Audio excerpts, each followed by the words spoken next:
Hello, Ghost Hunters! Ascension, formerly known as Progression 2.0, is here.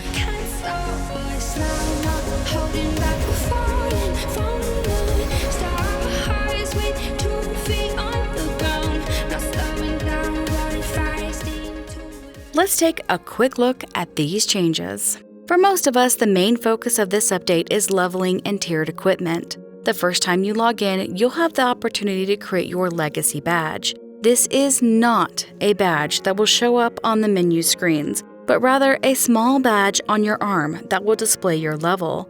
Based on how high your level is, you may or may not have a variety of options for your badge. Even with my level at over 11,000, I did not have all options available to me.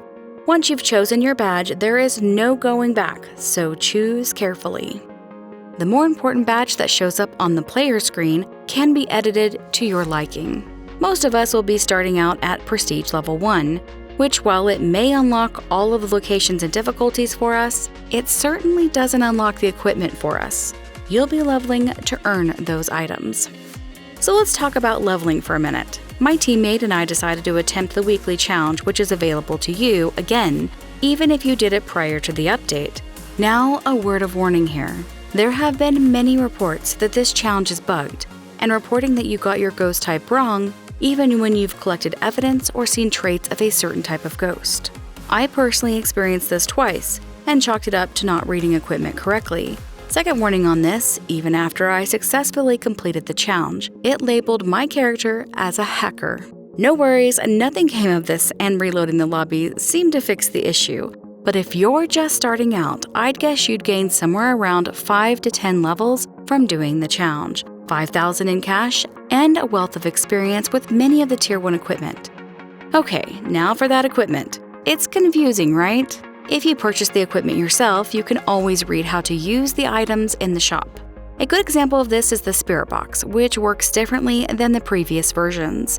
If you see this red light turn on, it means the question was recognized, and this white light here means that you've gotten a response. You can hear the responses, and you may even recognize some of the voices you hear. If you hear me on the Spirit Box, let me know in the comments. One item that stumped me, as it's not yet unlocked for me but is available in the challenge, is the Headcam.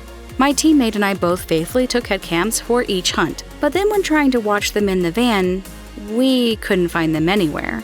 If you find yourself in this problem, just know that if you press and hold T, you'll hear this noise, and the camera will be on. I'm not exactly sure why our Headcams turn off and on. Maybe it's for Ghost Hunter privacy if you forgot to use the facilities before getting in the van. Either way, I'm not certain if this means ghosts can detect headcams that are on or not. This could also be to help players eliminate too many turned-on cameras in large locations, so players can flip through and find the correct camera more quickly. Let's talk about freezing breath. For almost 3 years now, we've enjoyed the ability to tell if your ghost has freezing temps simply by seeing your own cold breath. This feature still sort of works, although kind of in reverse. If you see your breath, it just means it's cold, not necessarily freezing. This may encourage ghost hunters to turn on the breaker so that the location warms up, except of course in the areas where the ghost is. So to confirm freezing, you'll now need to bring in a thermometer to confirm that in fact the temperatures are freezing. As for all the other tools, there's lots of new features which I'll be covering in depth in future videos. But hopefully this gets you started and encourages you to try out a few of the revamped and new tools. If you found something specifically cool or interesting in the patch, let me know in the comments. I will say that the sound sensors are my new favorite tool. Words I thought I would never speak. I'll explain in an upcoming video. But in the meantime, try them out and see if you can figure out why. Thanks for watching, remember to like and subscribe, and as always, happy hunting!